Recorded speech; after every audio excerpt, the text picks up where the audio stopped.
Russia began its war with Ukraine with a massive missile arsenal, ready to rain down fire on its opponent and wipe out entire pieces of infrastructure in an instant. And the Kremlin has relied heavily on those assets over the course of the conflict so far, regularly launching the likes of Iskander and Kyiv ballistic missiles towards Ukrainian towns, cities, and frontline positions. A genius Ukrainian strategy has been put into action, crippling the Kremlin's missile supplies and leaving Russia with fewer ways to even launch them in the first place. It all started when Kyiv's commanders realized that they had two options to deal with the Russian missile threat. They could either rely on their air defense systems, both domestic and imported from allied nations, to take out Russian missiles en route to their targets, or they could eliminate Russia's missiles at the source instead, taking out stockpiles and delivery systems. The former option would arguably be the easier of the two. In theory, all Ukraine would have to do is set up its air defenses and let them get to work, with radars detecting incoming missiles and launch platforms firing interceptors to take them out in mid-air, nullifying the threat in no time. But there's one big problem with that plan. Russian ballistic missiles are some of the fastest on Earth. The Iskander M, for example, is a short-range ballistic missile (SRBM) capable of flying at speeds of up to Mach 7, which works out at over 5,300 miles per hour. Relying on a mixture of inertial navigation systems (INS), global navigation satellite systems (GLONASS), and terrain contour matching technology, these missiles soar through the skies and strike their targets with remarkable levels of accuracy. And there have been countless confirmed cases of Iskander attacks on Ukrainian territory, right from the very beginning of the war, when Russia launched multiple Iskander missiles over the border and into Ukraine as part of its initial assault. Since those early stages, Iskanders have been used to wipe out Ukrainian air defense systems, helicopters, and fighter jets, while also dealing serious damage to both military and civilian infrastructure. Indeed, while Russia's official statements and statistics should always be taken with a large pinch of salt, the country's Ministry of Defense claimed in early 2025 to have destroyed over 1,400 high-value targets with Iskander Ms alone.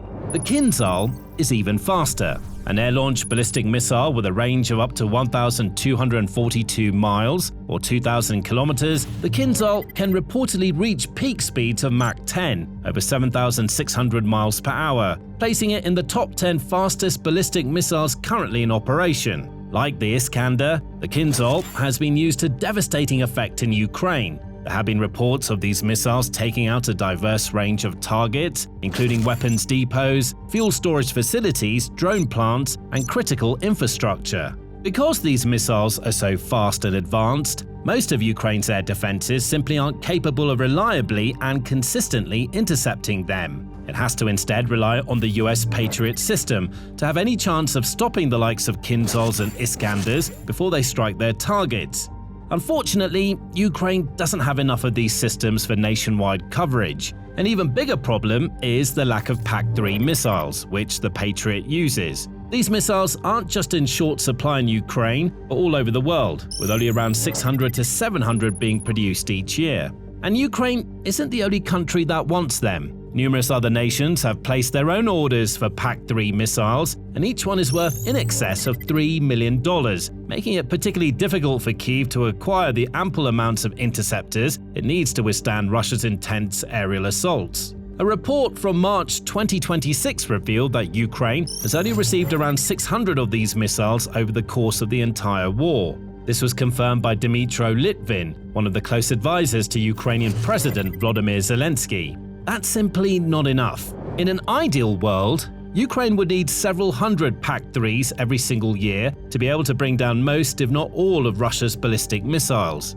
But this is not an ideal world, and with limited stocks, Ukraine has to use its Patriot systems sparingly. It must rely on other aerial defenses to deal with aerial threats that are easier to intercept, such as drones and cruise missiles, and only fire PAC-3s in specific instances when there is a high chance of actually stopping a ballistic Iskander or Kyiv. Even then, without enough PAC-3s arriving each year, Ukraine simply cannot hope to counteract all of Russia's attacks. So, its commanders had to enact a different strategy. A smarter, more efficient, and more devastating strategy focused on weakening Russia's entire missile launch capabilities. The logic was sound. If Russia had smaller stockpiles and fewer launch platforms, it wouldn't be able to fire quite as many ballistic missiles towards Ukrainian towns and cities. Fewer missiles in the air means Russia's overall aerial threat level decreases, with less risk of damage and casualties for Ukraine to endure. However, while this plan sounds simple on paper, it was immensely complicated to put into action. It involved Ukraine having to find out where Russia's missiles were being stockpiled, where their launchers were positioned, and where their key components like chipsets and guidance systems were being assembled. Once it had that data, it then had to plan and execute precision strikes on those locations, using its own drones and missiles to deal as much damage as possible to the enemy's assets and infrastructure. Fortunately, Ukraine has now amassed years of experience when it comes to mastering the art of drone warfare and orchestrating impactful deep strikes on Russian soil. It has a proven track record in this field, with every passing year seeing more and more successful attacks on enemy bases, refineries, logistic hubs, airfields, and other critical locations. And in 2025, the Ukrainian armed forces made it one of their top priorities to seek and destroy Russia's most important missile sites by any means necessary. To limit the effectiveness of the Iskander M, Ukraine had to focus on finding and eliminating the mobile ground-based systems that are most commonly used to fire these missiles. Because these launchers are always on the move, it's very difficult to pinpoint their exact locations. Russia regularly repositions them, moving a system to one location, firing a few missiles, then packing it all up and heading somewhere else before the enemy has a chance to react. Plus, with a range of up to 310 miles or 500 kilometers, Russia doesn't even need to position its Iskander launchers near Ukraine's borders. It can keep them relatively deep in its own territory, far beyond the reach of many Ukrainian missiles and other munitions.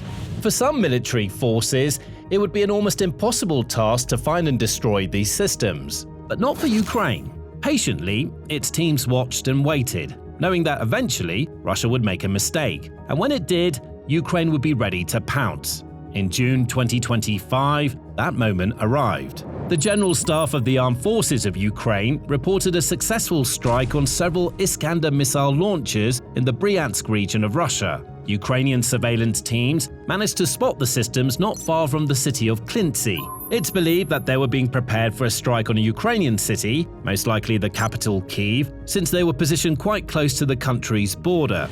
Acting quickly and decisively, units of both the armed forces and the security service of Ukraine carried out a precise missile strike on the launcher batteries. 8 Russian servicemen were killed in the operation, with 5 more injured. But most importantly, one of the 3 launchers was reportedly destroyed and the other 2 severely damaged, which was a massive blow to the Kremlin's offensive capabilities. This also meant that whatever strike the Russians had been preparing was entirely nullified, and it's impossible to say how many lives were saved that day thanks to Ukraine's swift and efficient response. It's worth noting too that each Iskander launcher typically carries 2 missiles, each valued in excess of $3 million.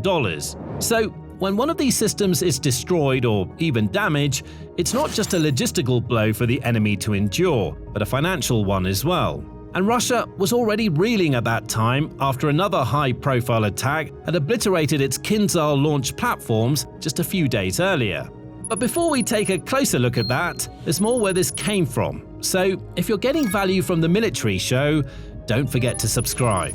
While Iskander Ms are fired from ground-based launchers, Kinzhals work quite differently. They fall into the category of air-launched ballistic missiles, meaning they have to be fired from aircraft, including the likes of MiG-31 interceptors and Tu-22M long-range strike bombers. Ukrainian intelligence operations discovered that a huge number of Tu-22Ms were stored at several airfields across Russia, with some of them several hundred or even thousands of miles from the border with Ukraine. If Ukraine could somehow damage, disable, or even destroy some of those bombers, it would dramatically limit the enemy's ability to launch Kinzhals for the foreseeable future. Such a complex operation would be incredibly difficult to pull off, demanding months, if not years, of planning and close attention to the tiniest of details. A single hitch could ruin even the most carefully prepared plan, and Ukraine knew it would most likely only get one opportunity to make this attack work. So, Ukraine's intelligence teams and commanders did what they've done throughout this war. They didn't rush or panic, they bided their time, developing a strategy that would give them the best chance of success. It required over a year of preparation, but on June 1, 2025, the wait paid off. Ukraine carried out the now iconic Operation Spiderweb attack. It hit dozens of drones aboard civilian-style trucks, which then took up strategic locations close to Russian airfields far and wide across the vast nation. When the time was right, the drone swarms were released, targeting 5 separate airfields all at the same time. There had never been an attack quite like this before, and even the finest militaries in the world would have struggled to piece together and execute a plan like this. Somehow, however, Ukraine did it, destroying anywhere from 7 to 11 of Russia's Tu-95 MS and Tu-22 M3 bombers in the process. Several other aircraft also suffered damages, with many beyond repair, and some estimates suggest that around a third of the Kremlin's bomber fleet was eliminated that day. It was arguably the biggest blow that Russia had suffered in the entire war so far. But Ukraine wasn't stopping there. No sooner had Operation Spiderweb concluded than Ukrainian agents were already on the hunt for their next targets, committed to eradicating Russia's missile strike capabilities once and for all. In March 2026, they struck again. This time, they weren't focused on Russia's missile stockpiles or launch platforms, but instead on a critical piece of infrastructure, the Kremny L factory in the Bryansk region, to be precise. On the face of it, this microelectronics plant may not appear all that important, but it was here that Russia produced some of the most important components in its extensive missile arsenal, the chips and microprocessors that power the likes of Iskander ballistic missiles, as well as Pantsir, Topol-M and Bulava missile systems, plus some of Russia's best air defense complexes like the S-300 and S-400. The plant, which first opened its doors in 1958, was also involved in the production of one of Russia's newest cruise missiles, the Iskander 30. With a warhead weighing in at over 1,750 pounds or 800 kilograms and a range of up to 930 miles or 1,500 kilometers, this missile is no joke. It can be launched from the Su-34 aircraft, and Russia is believed to have in excess of 120 of those specific planes, which could allow it to launch massive aerial attacks on Ukrainian targets in the future.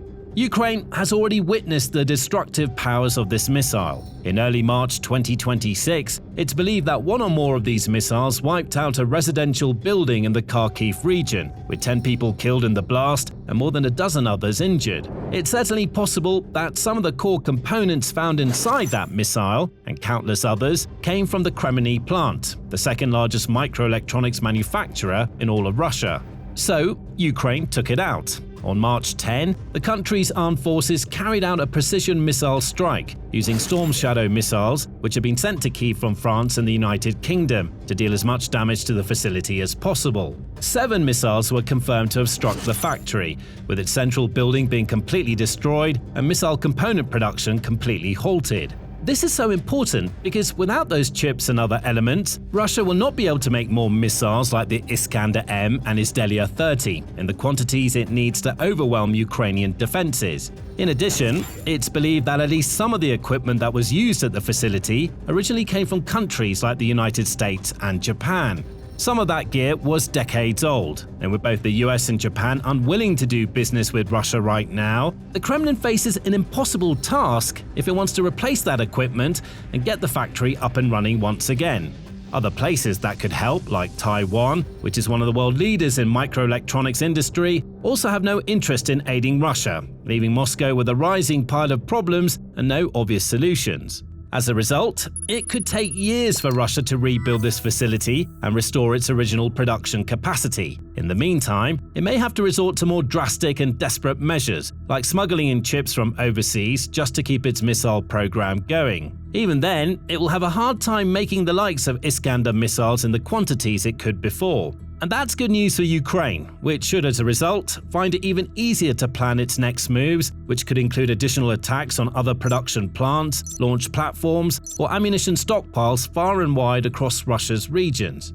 Kyiv's forces have proven beyond any shadow of a doubt that they can hit Russia anytime, anywhere. And while Russia's strike capabilities weaken, Ukraine's are only getting stronger. When the war began, this country was not at all known as a major military power. It didn't have a vast domestic defense industry or any sort of reputation for creating world-leading weapons and defensive systems. But as time has gone by, that has changed massively. Hundreds of domestic defense firms have been created across Ukraine, with forward-thinking teams of developers, designers, and engineers piecing together some of the most exciting military innovations of the 21st century. Firepoint is one of those companies. Founded early into the war, Firepoint first produced long and mid-range strike drones, which went on to become some of the most commonly used unmanned aerial vehicles in the Ukrainian military, involved in over 50% of the country's strike missions. Then, Firepoint went further, developing the Flamingo, a long-range cruise missile carrying a payload of 2,500 pounds or 1,150 kilograms at speeds of up to 560 miles per hour or 900 kilometers per hour.